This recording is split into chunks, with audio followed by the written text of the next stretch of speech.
Hello guys, welcome back to the channel. Hope you are doing well and fine, and in today's video I'll be showing you how to remove my WhatsApp from other devices. So without wasting any time, let's just jump right in the video, and make sure to watch this video till the end and follow the steps as well.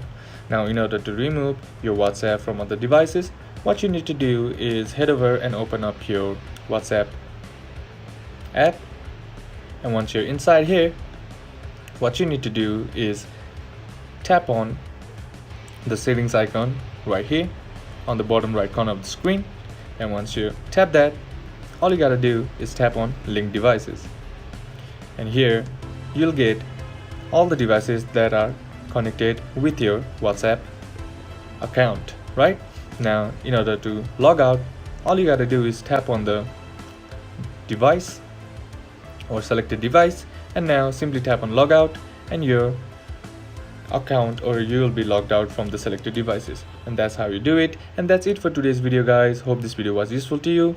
Leave a like if you did, comment down below what the next video should be on, consider subbing to the channel. Thank you for watching. Bye bye.